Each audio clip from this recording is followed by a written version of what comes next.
All right, so Assalamualaikum warahmatullahi and a very good morning again, everybody. We are in week 13, which is the final week before your assignments are due. On Tuesday, you will have your quiz, and on Thursday next week, exactly a week today, you will have your final presentation of your project. So today is the fourth consultation, and I want to kind of give you all the opportunity to ask if you've got any questions, and as well as to show me anything that you have which is concerning, you're not sure about, one of your strengths is that you all are very critical in the way you've engaged with the text that we have studied thus far, be it short videos or novellas or poems or songs. One of the things that I've noticed is that you bring your own thoughts and ideas in the exploration of the text that you study. And that is, in a sense, what critical literacy, the name of this course, this is what critical literacy is all about, right? It's not about telling us anything and everything about the text that you're reading. Neither is it telling us what other people have said about it, right? It is about what you see as significant. That's the idea that you want to impart.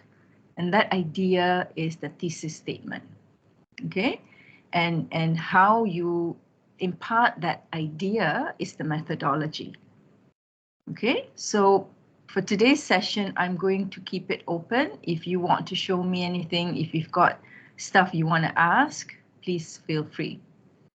I'm going to go with the groups. I'm just going to call out the group. So if you've got anything specific you want to show, go ahead. If you don't, and you say we're doing well, we look forward to presenting on Thursday, I'm fine too. I'm not going to force you all to do anything, except group 2. I need to see something more concrete. All right, so we're going to start with group 4. Do you have anything you either want to show, you want to ask, you want to clarify? The floor is yours.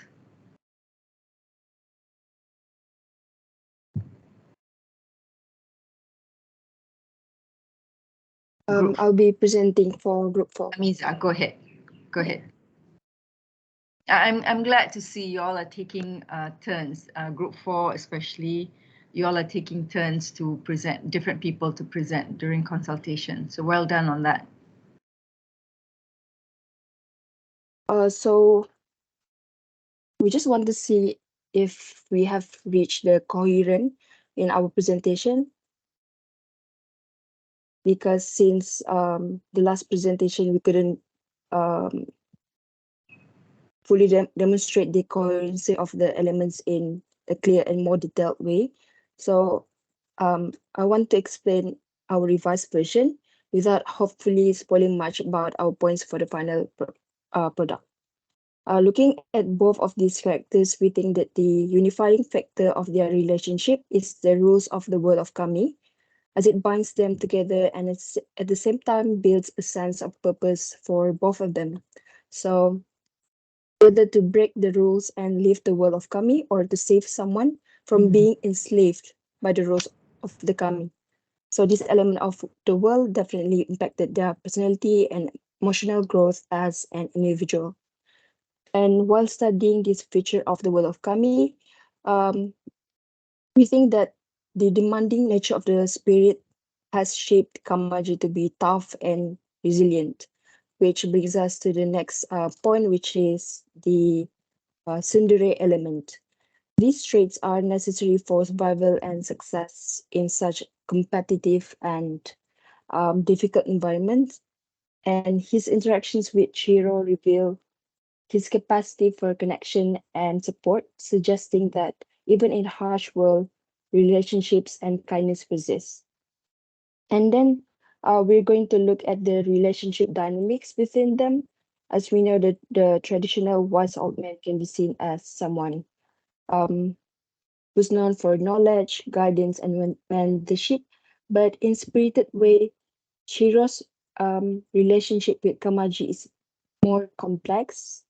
Then mentor-mentee relationship. Therefore, we want to explain Kamaji's motivations and backstory, as well as what drives him to accept Chiro and help her as she faces the unknown world.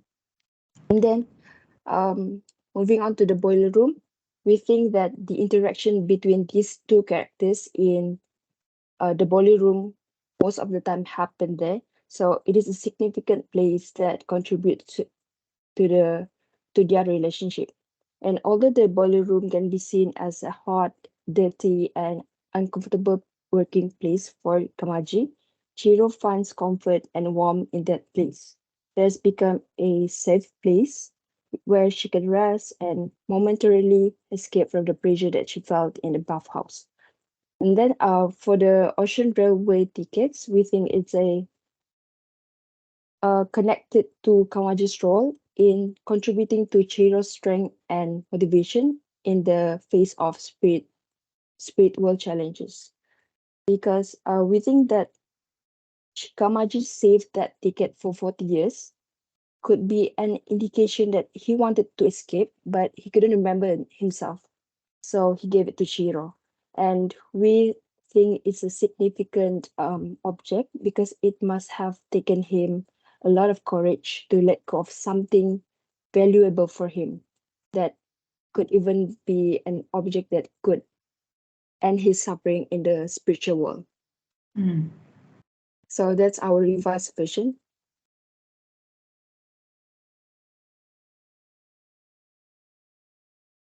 That's all for us. Okay, okay.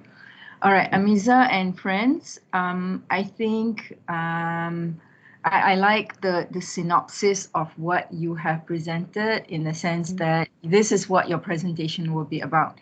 Now, how do we make it stronger? How do we make it more unified, right? Now, you said one thing just now, which is about Kamaji's motivation. I like that very much because as students of narrative, this is what we do. We look at the text and we ask ourselves, what is the character's motivation and how does the character's motivation and personality trait as created by the author strengthens the plot and moves the plot in the direction that it's supposed to go, right?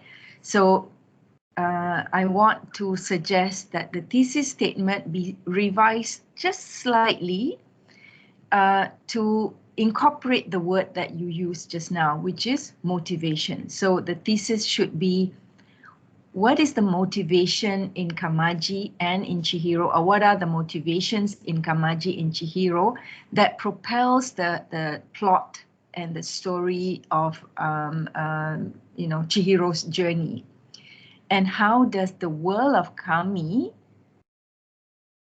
structure or create that element of the motivation? Basically, you're making that triangulation between Kami, Kamaji, and Chihiro.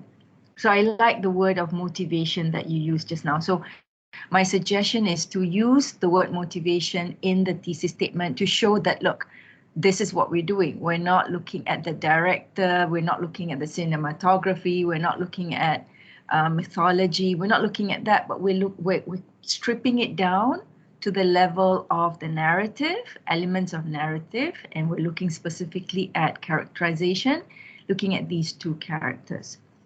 One thing that also stood out, Amiza, when you were presenting on behalf of your team, was the idea of paradox. When you talked about the boiler room and how Chihiro feels kind of comfort or I forget what word you used just now, but that word paradox came to mind. So I would like to suggest that you and your team, as you're presenting next week, as you're preparing to present for next week, see whether the idea of paradox is perhaps something that the writer of the story is perhaps introducing to us. That means nothing is what it seems. right? There is the element of the paradox. Like when you think you see good, it might not be. And when you think you see bad, that might not be as well. Perhaps that is another element that you might want to consider in either Kamaji's character as he educates Chihiro, or in the larger world of Kami. Okay, so just consider that. All right, so well done. I am so looking forward to this group's presentation. Any other question, Amiza, or the group? We have a question for the effectiveness of the world building. For now, we want to explore for these aspects, which is immersion, emotional impact, and exploration as discovery. But we're not sure how to actually explain these points. So we want to ask about your guidance and tips on how to really explain the effectiveness of each world building we have identified. If you go back to your presentation just now, as if you listen to the recording later, you are in fact exploring the world building features. You don't need to subcategorize it further with subheadings like immersion, emotional impact, exploration, and discovery. You don't need to do it that way. The way you structured your synopsis just now, and the way you identified elements of the world of Kami that you wanted to explore was sufficient. Now, what you need to do is look at those words, the culture that you mentioned, the Sundari culture and the boiler room. These are elements of the Kami world. How effective are these elements in developing Kamaji's motivation and developing Chihiro's motivation and character development? Just focus on that. Don't need to, because then it's like another layer to the discussion. You don't need to do it that way. Okay. Okay. Okay. Thank you, Doctor. Any other question? You're welcome. Any other question? I think we're good for now. Okay, great. Awesomeness. Group 3, Privalina and friends. Just a moment here, Doctor. All right, go ahead. Doctor? Oh, okay. Who's presenting today? I'll present Doctor. Navina here. Navina, okay.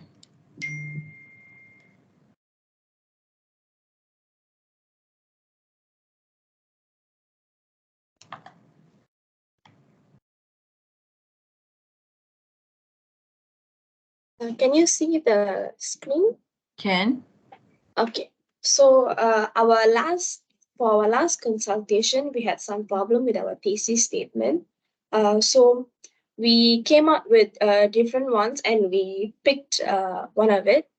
So current thesis statement is Clary Frey has both contrast and complementary between her mundane life and her experience in the shadow world. The dichotomy shapes her personality, which illustrates how elements from both realms combine to forge a unique and new Clary Frey.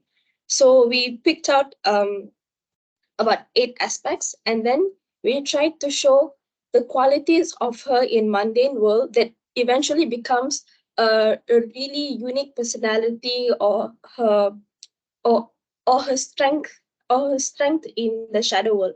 So for example, her kindness and positive, ever since the beginning of the movie, Clary is shown as a very kind and positive person as a teenager itself. By the way she treats her friends and family, there are certain scenes where her bond with her friend, especially her best friend, can be seen.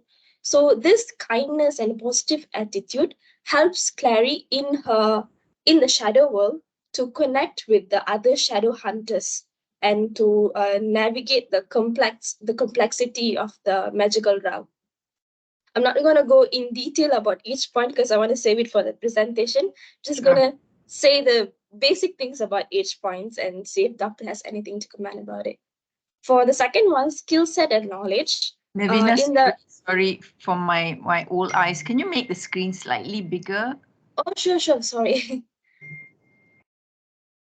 Just the plus sign, if you can make it, now it's 100, so make it 120 or something, you know, the percentage okay. from the top left corner or right corner. Yeah, brilliant, awesome. Is this okay? Yes, brilliant. Okay, that's it.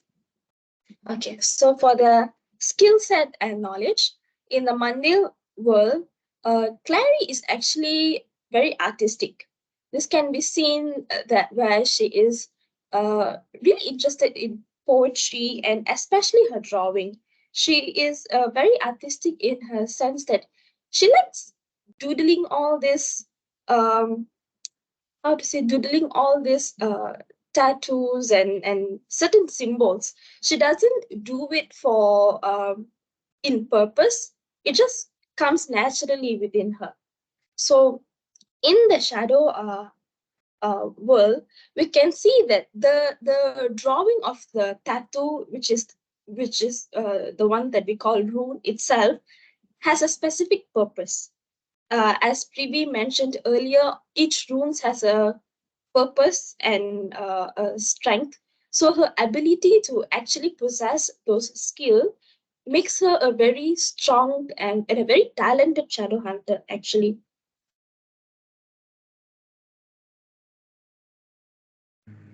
So for the third point, connection to mundane relationship, her her relationship, especially her bond with family and friends, like her mother and her best friend Simon, is a very important influence because after Clary's life take like a really big turn in her shadow world, the re- the bond with her family becomes her driving force to explore. She wants to save and protect her mom and the people around her. So she needs to seek answers. She needs to find why the things that is happening to her. She has to make sense of the things. So she becomes strong in that sense. Her family connection also constantly reminds her of her true identity, the girl next door, Clary, and the humanity within her. This reminder helps to have a constant sense of continuity of her life before the shadow world, so that she get the best of both worlds. For her moral framework in the mundane world, which is the human world, she is governed by human laws and have a strong moral compass. However, in the shadow world, some laws that we think is right in human world doesn't really work. That it the gray areas differ there, and she has to think whether in that situation is it wise for her to do so. So the ability to think and act like that helps in her shadow work. For her motivation, Clary was free to explore her passion for art in the mundane world, but after entering into a shadow world, her motivation shifted from art to retrieving the mortal cup. Although we can see the difference here, but the very act of her having a certain motivation and having a certain purpose and goal is the point here. Initially in mundane world, she has a purpose, a passion for art. But in the shadow world, although the purpose is different, the very existence of purpose is what we're seeing here.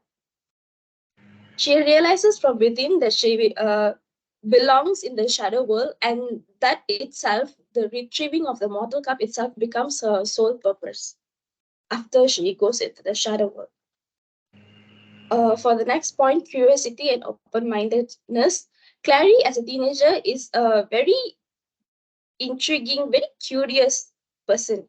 She always questions the things around her when something is happening. So in the beginning of the movie, we can see that after she attends a party, she spots this Pandonium Club, which is actually for the shadow hunters. They use it as a disguise in the mundane world.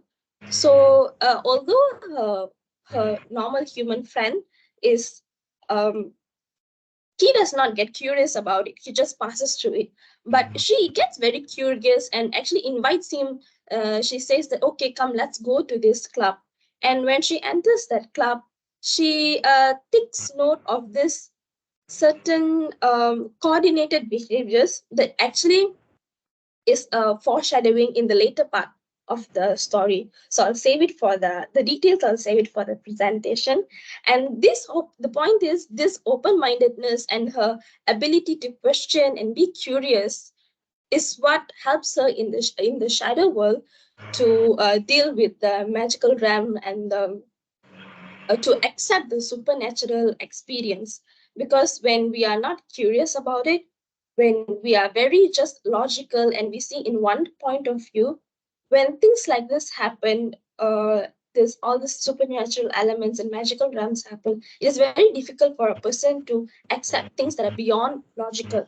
But Clary, being her open-minded self and curious self, she questions each and everything, and in that sense, she's able to accept and somehow navigate through the shadow world. For the loyalty point, as I mentioned before, she has a very special bond with her family and friends. That special bond makes her a very loyal and protective person.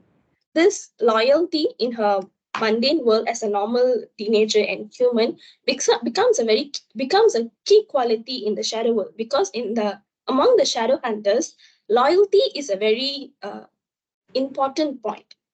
Even after her biological father, Valentine, convincing her to follow his path, she becomes loyal to the Shadowhunter's pact.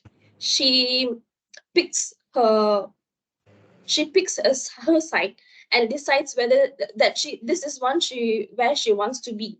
Although it's her biological father, she distinguished that what he is doing is not right, and her loyalty should lie within the Shadowhunter. The final point is courage and resilience. Even though initially she panics, there's a scene where she panics after she sees her entire room filled with the Shadowhunter's symbol. Although everything is very new to her, and it's very difficult for her to process, instead of giving into fear and disbelief, instead of like running away from everything, she stands forth and confronts what it is happening to her. She tries to seek answer by discussing with her friend Simon, and she tries to find why is it happening to her, and who are all these shadow hunters, and what is all these symbols, and what are they doing in her life.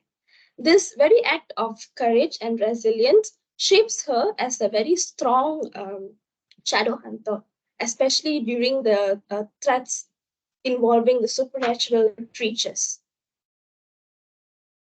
So, as for the conclusion, Clary experienced such vulnerability when she first entered the shadow world, but through the qualities that some of us may think, oh, this is a normal human quality. What is so special about it? But those quality is what those innate qualities is what actually shapes her to be a very strong, unique, and talented shadow hunter. Like her skill set and knowledge, her loyalty, her moral framework. All this we may initially think that this everybody has this, but when she enters into this unique world of shadow world, this normal qualities that we think as normal is what eventually shape her as a very strong and talented shadow hunter. So what we are trying to say is she ultimately embraces her vulnerability, which made her a more empowered and self-assured young woman. And she basically gets the best of both worlds. So that is it for us. Okay. Good job, group. Which group is this? Good job, group 3. Well done. No, stick to the screen that you've shared. Oh, sorry.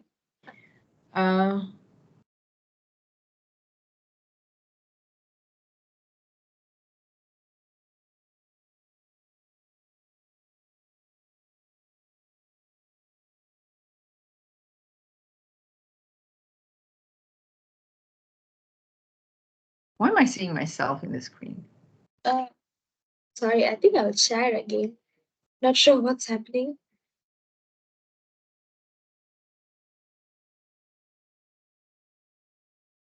Is it okay now, Doctor? Yeah, okay. Okay. Now go back to the top, the thesis statement. So I kind of get what your group is trying to say, but I feel like you're not saying it well enough. So my recommendation is for you to copy and paste this paragraph in Quillbolt, the paraphrasing tool, and get some recommendation and some suggestion, okay? Because I feel like it's a little awkward, the phrasing that you're using, but I want to edit it for you, but I cannot edit it because this is you're being evaluated right now by me. So I'm going to keep you to do the editing. So that's number one.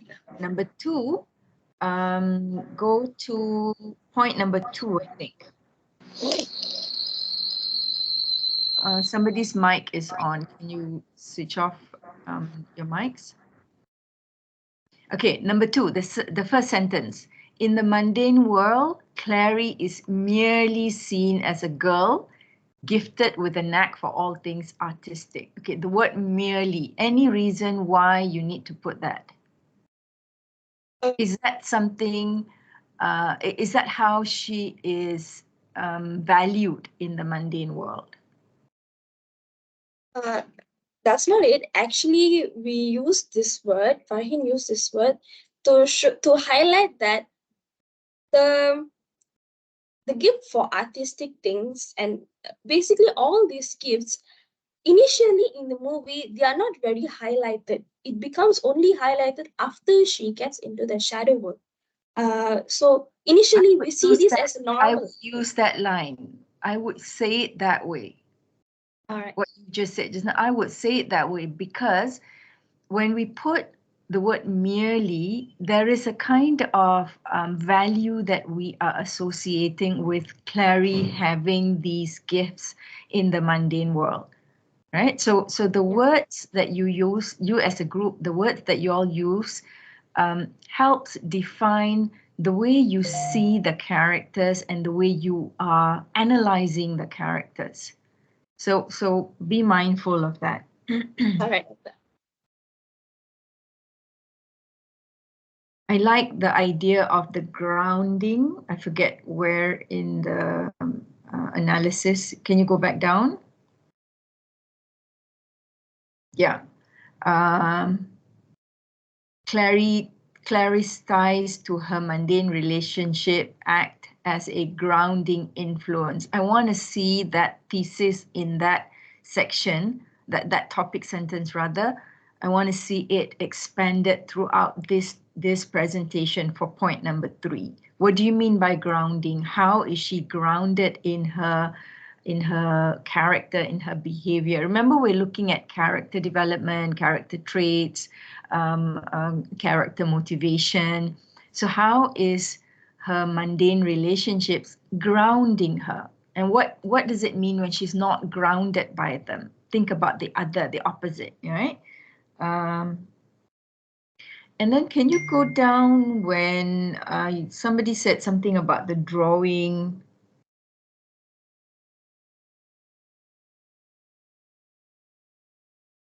Yeah, that number 5, I think. Clary was free to explore her passion for the art and the mundane world, but upon entering the shadow world, her motivation shifted from the art. Okay, but then earlier on, you said something about, because I've not seen the text, I've not seen the movie, so I'm not familiar with the text. You said something about that the drawings that she does are in fact the rule, is it? What's the word? Can you go back up? The rune, it's like a tattoo Right. that has certain powers. So that means it's not that her passion has shifted, but in fact, the passion for art has now become a kind of, what's the word? You all need to think of the word for this. It's like, I just put down here as a tool. Basically, that's her strength, if you like. So she's bringing in her passion for art, and it's converted into the ability to draw these tattoos, which then becomes what? What do these tattoos do? How does it serve her? How do the tattoos serve her in the shadow world? Okay. So think about that, meaning nothing is wasted. Yeah. What she brings with her, that to me is the thesis. If I was writing this paper, that to me is the thesis, that nothing she brings with her from the mundane world is wasted. It's not like she needs to start again. In fact, whatever she brings with her, be it her motivation, her character traits, her personality traits, these are all things that she brings with her, and it becomes her strength. It's strengthened in the shadow world, which is paradoxical, because when you think about shadow, it's something that is the repressed part of your psyche, right? The psychoanalyst school, where you think of shadow is the suppressed part of your subconscious mind. But in this case, it's these qualities are heightened, are strengthened in the shadow world. So that would be my thesis if I was writing this. Yeah, that's it. I like this presentation. Yes. Sorry, Doctor, it's okay, continue. Now, I like the presentation. I like it's stronger, but I would just suggest edit the thesis statement a little bit, paraphrase, not edit, but paraphrase it, because I think y'all are not getting it that yet in terms of articulation. You know what you want to say. I'm not saying you're not saying it. You know what you want to say, but it could be stronger, because the words both contrast and complementary between her mundane life and her, it's very complicated. It's a little awkward. The phrasing is a little awkward. So I'm not sure exactly how you want to convey this. I know what you want to say. I know what to do. I can edit it for you, but I'm telling you, you all need to just edit it a little bit so that it sits well with the rest of your presentation. Because you've got your subtopics, you've got your elaborations, you've got your data that you have mined, and examples that you are looking at of the world. But the thesis statement is still not strong enough. All right, Doctor, we'll look into that. All right. All right. Doctor, I have just one question. For the 5th point, I understand what Doctor is saying. The very act of her, the skill of her art becomes a strength. I understand that point, but I think what this is Shafia's point actually. I think what she's trying to say is her motivation and purpose from pursuing art shifts from retrieving the mortal cup. So I'm not sure if how to. You all as a group must come together. Don't just leave it to the individuals to explain, because at the end of the day, I'm not evaluating you as individuals. I'm still evaluating you as a group, right? So if there is a point that you feel is not strong enough and can be elaborated, can be strengthened, this is where you as a group must come in. And I'm saying this to all 4 groups, not just your group. So I understand what point number 5 is about, but I'm saying the example used needs to be reworded. Oh, all right. Okay. So say for instance, your say for instance, this is your life, and in this world your interest is just maybe sewing or cooking or reading tragic novels or comedy or murder mystery or whatever. But then when you go into the other world, you shift gear and you start focusing on helping others, serving others. Does that mean those interests are no longer guiding you? Or does it mean that you are focusing, instead of yourself, you're focusing on outside, on the other? So the way I word it will be different. Right? So it's not about art compared to getting the cup. It's more about the self and the other, focusing on the self, being more inward looking, focusing on the other, being more outward looking, being more of service. So the motivation is not about the art. The art is just an example of how the character is demonstrated in the mundane world, right? So the motivation is, in the mundane world, she seems preoccupied with herself and her interests. In this case, it's art. It could be cooking and sewing and knitting and whatever else, or dancing or whatever. But she seemed very inward looking, right? But in the shadow world, again, like I said, the very idea of shadow world, which appears paradoxical, same with group 4, that you go into your shadow of your psyche, but in so doing, you start to explore something of the opposite. And what is the opposite here for her in terms of motivation, from the mundane world to the shadow world? So think about those things. All right, Doctor. Right? Yeah, Okay. so the wording needs to be relooked at, but I understand what you're getting at. I understand what the group is getting at. All right, Doctor. That's it. Thank Okay. you. All done. Good job. Group Thank you, 2. Fatima, Alia, Dania, Faris.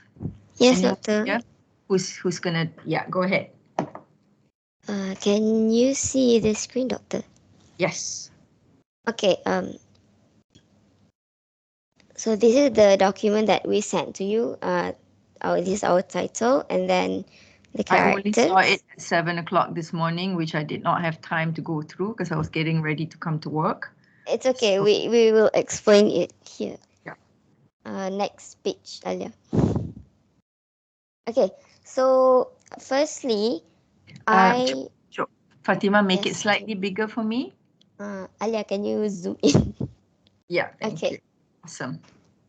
Okay. First, last week you talk about the concept of inappropriate other that is related to our theme, our thesis statement, and I've looked up for some references, but I don't quite understand how I can incorporate it with our thesis statement. Like, I get the concept of the other and all that, but is it okay if we just don't include it to like avoid confusion? Yeah, it's your project, no worries. Yeah. Okay, so that is about inappropriate other, and then second one is about past studies. We have looked at past studies, and most of the past studies just focus on the book, either just the book or both the book and the movie.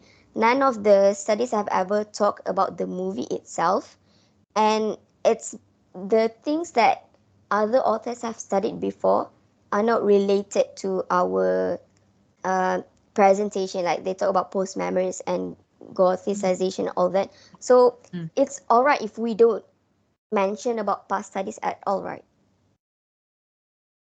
I think it would be a strength to show that how this particular presentation adds to the body of knowledge in the area of this corpus. So it doesn't hurt contextualizing past studies. It doesn't hurt. You don't have to belabor the point. You don't have to kind of go into extensively, but even just in the introduction, saying that, previous studies have looked at the corpus from points of view of Gothic narrative or post-memory or whatever, just mention 2 or 3 past research and then go into your thesis statement. I think it will strengthen your presentation because it shows this discussion and how it adds to the body of knowledge of the entire past studies on this text, right? All right, okay. So even if the past studies are about the book, it's fine to just mention them. Yes. Okay. And then last one is about the flow of our presentation, because we want to get feedback on whether the flow, like the outline that we have thought of, is coherent or not. Firstly, we wish to start with the synopsis to let people know what the story is about, like generally very bare minimum. And then we want to go into the world building aspects right away to let people get the immersive experience without even watching the movie, just through our explanation. And then, after talking about all the world building aspects, 5 of them, we will go to the thesis statement, which is like the main focus of our presentation.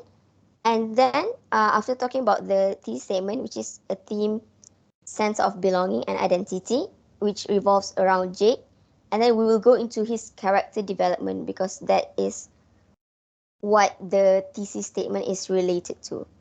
And after talking about the character development, which is also related to the plot in a way, we can like conclude the presentation with effectiveness of world building.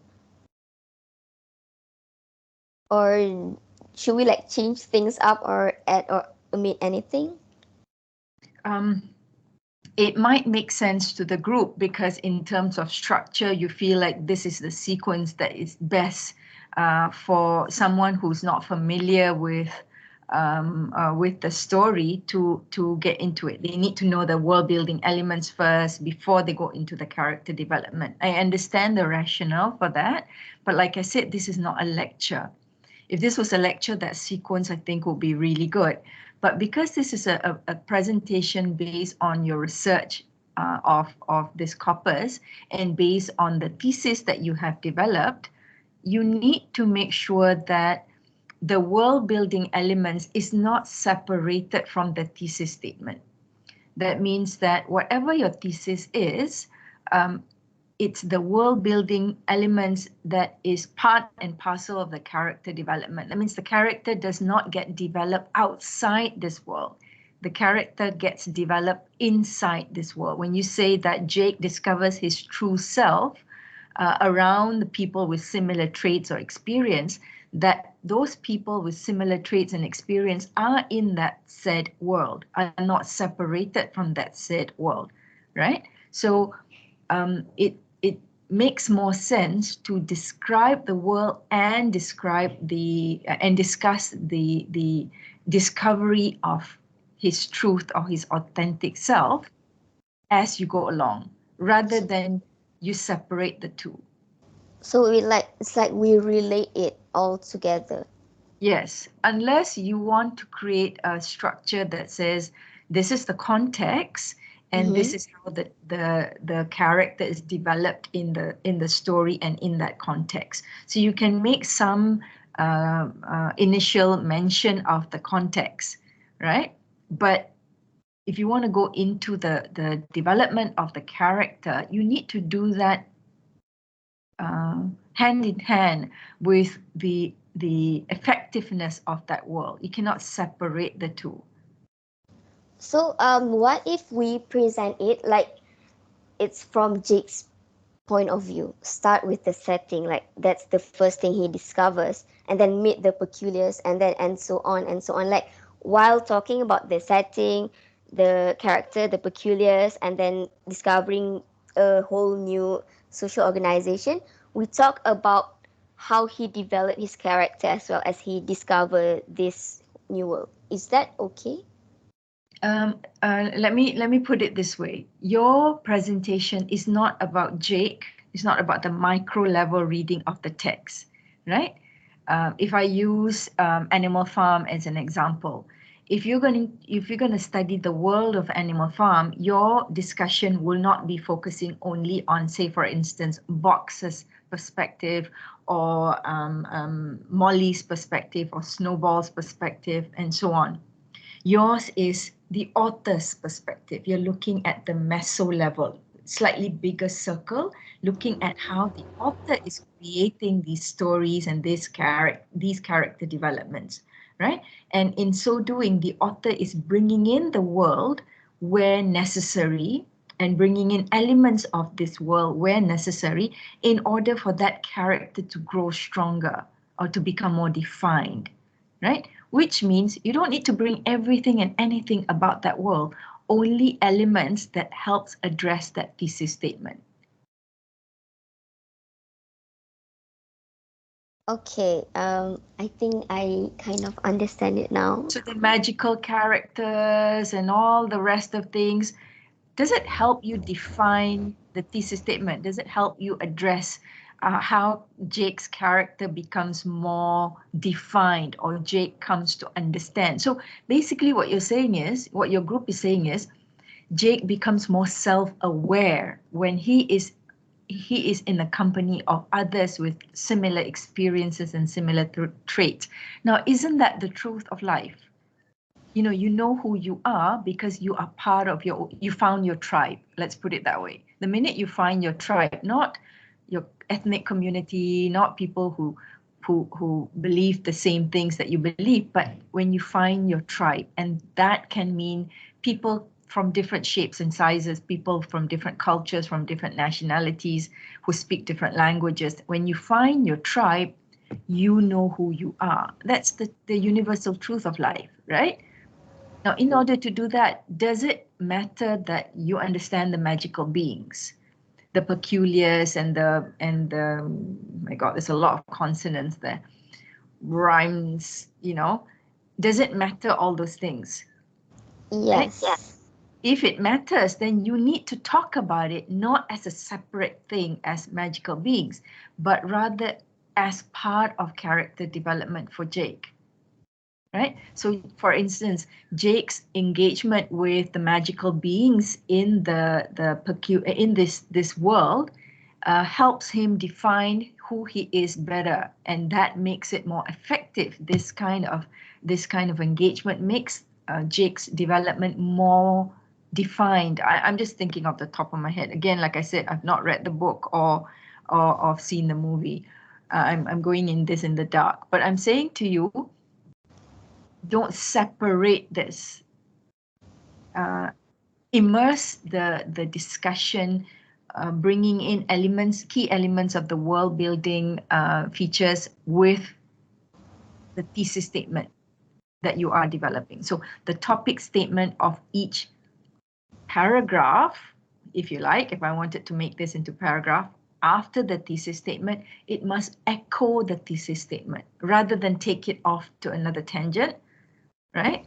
Because here, if I look at this particular section, the topic sentence for this section would be, these are the 5 world building aspects of this story. Number 1, magic being, Number 2, But that's not the topic statement that you should be having after that thesis statement.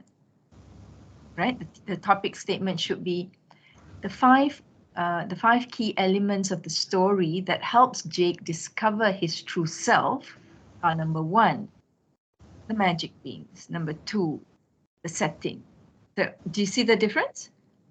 Yes. Yeah, so the topic statement should reiterate and echo whatever your thesis statement is. And this goes with all the other groups as well.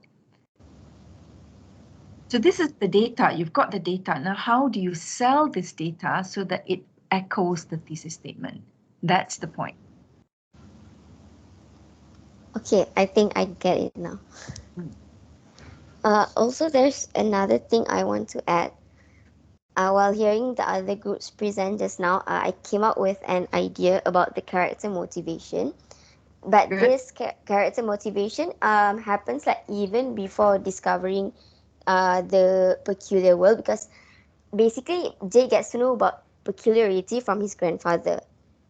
And then based on the stories, of course it sounds absurd to everyone else. So no one believes in him, but he kind of wants to believe his grandfather. And then after his grandfather died, there is this sense of like wanting to seek for an answer. So can that be his motivation to discover about the world of peculiars? Okay, now, does that add to the thesis statement? Does that help with the thesis statement? That knowing his motivation as an audience member, as a critical audience member, you're watching this, and knowing his motivation actually helps with the thesis development. Does it help for you? If it does, bring it in. If it doesn't, you don't need to incorporate that. Okay. Right? Because when you say the thesis statement is, and I would say the same, Fatima and friends, I would say the same as I said with which group? With Navina and friends, group 3, edit this thesis statement using Quillboard. I have a feeling you'll have it more refined. Right now, I kind of get what you're saying, but it's not said clearly enough. Edit this using Quillbolt. You will find there are many variations that they will suggest to you. The paraphrasing app tool will suggest to you, and you might find a better way to express this. Okay. Yeah. So the motivation, yes, bring it in. If you find that it adds to your discussion of this thesis statement. I would say yes, definitely it will add to it. But how does it add? That again, that depends on how you explore the issue. So it's like as long as we can relate it to the thesis statement, it's okay to include it. Brilliant. Well done. All right. Thank you, Doctor. That was clear. Okay. But this group, I want to see you all one more time because I didn't see you all on Tuesday. So I want to see you all one more time, either Monday or Wednesday next week. Okay. Okay. Preferably Monday, so that it gives you more time to do any revision. Finally, oh my God, 3 more minutes. Group 1. You don't have class after this. Doctor. Yes. Hi, I'm Shakira. I'll be presenting for this group. Sorry, Shakira. I didn't mean to take long with the previous groups. Oh, it's okay. Wait, I'll try to present.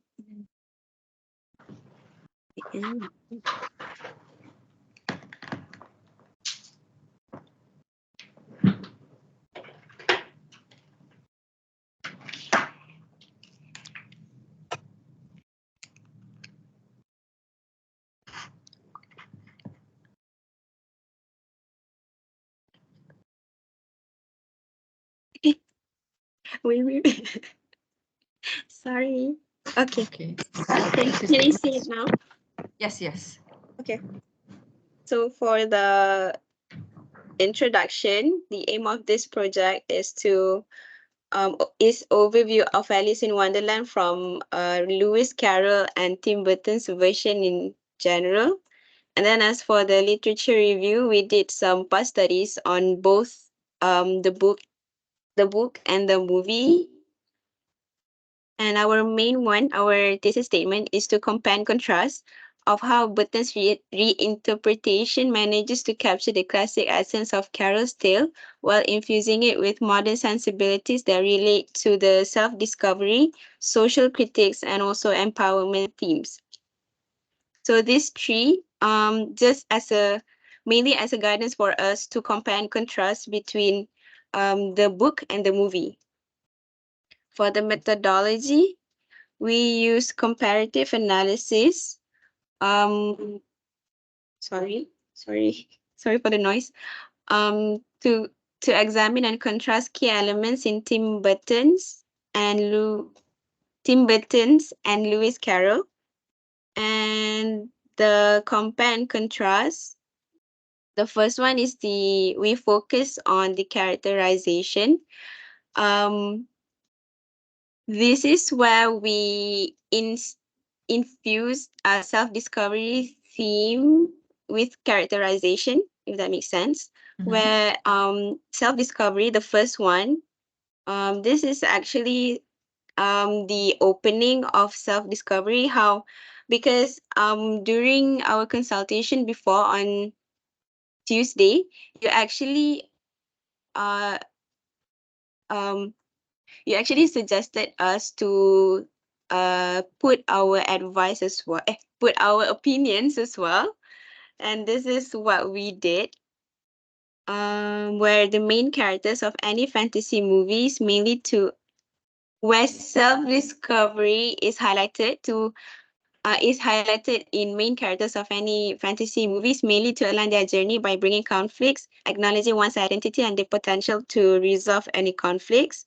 And one of the key elements of self-discovery is a sense of independence, where you can see from Carol's storyline, where Alice portrayed as an eager young girl that decided to follow the rabbit. Whereas for Burton, Alice is an independent teenage girl that always challenges the convention of time. The second feature is coming of age, where the main point of coming of age feature is to highlight the transition from childhood to adulthood to develop maturity in Alice. So the next one, narrative structure. From Carol's book, he actually used a third-person limited point of view because he keeps on using she and her, where we can only see the storyline from Alice's point of view only.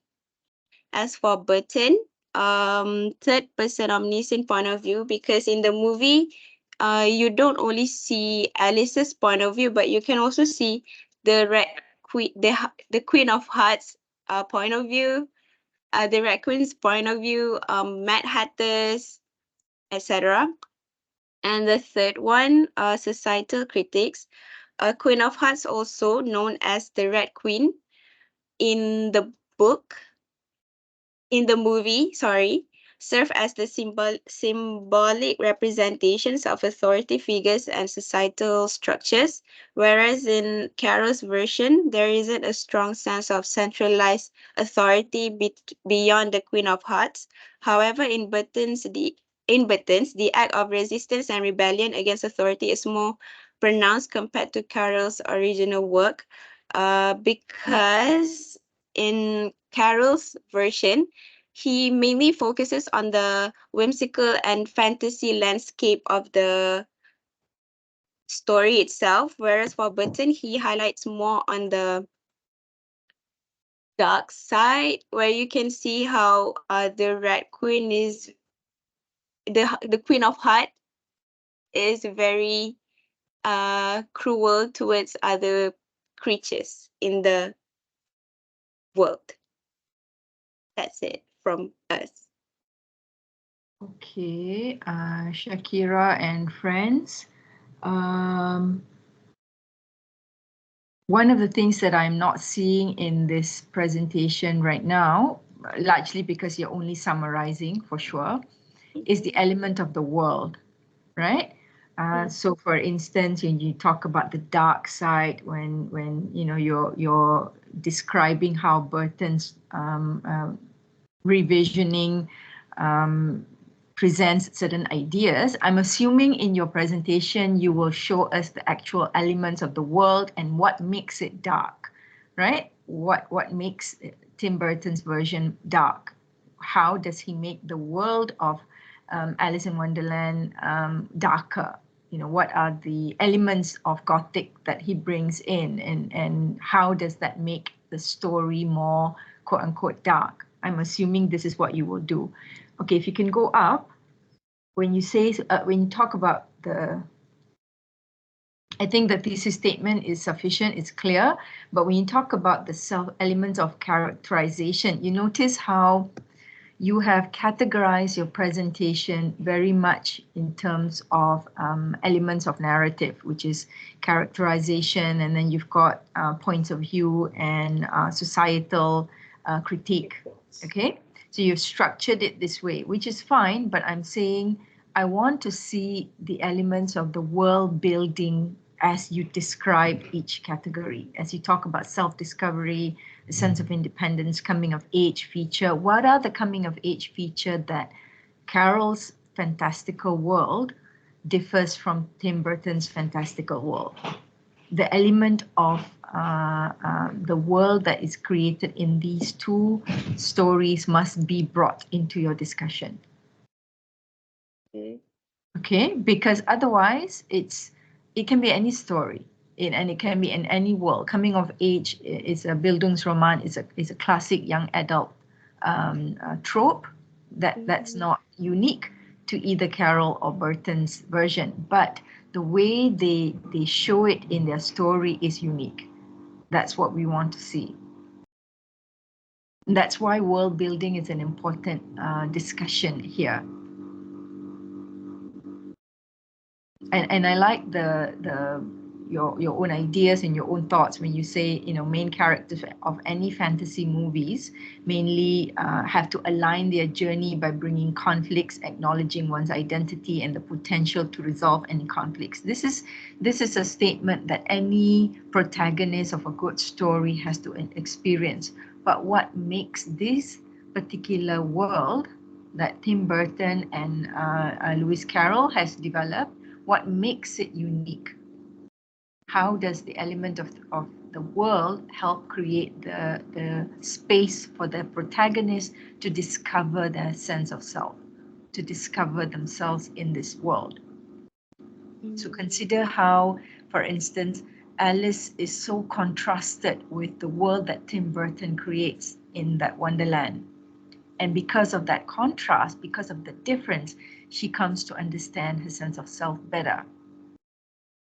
Maybe that's one way. So the world that is being created actually helps the character to understand themselves better.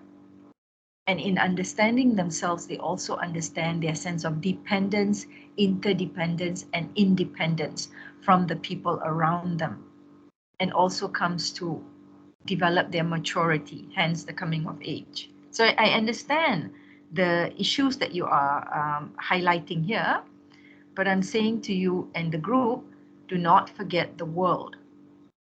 Don't explore this without the context of the world, because that's the assignment. All right.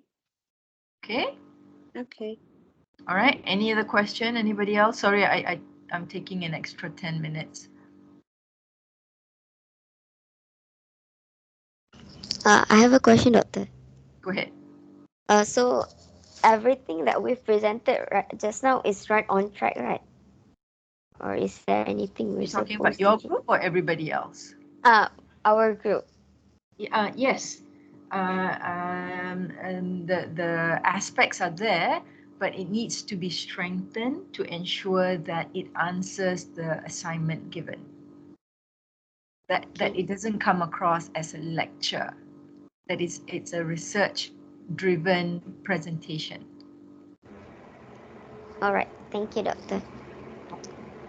Any other question from anybody else?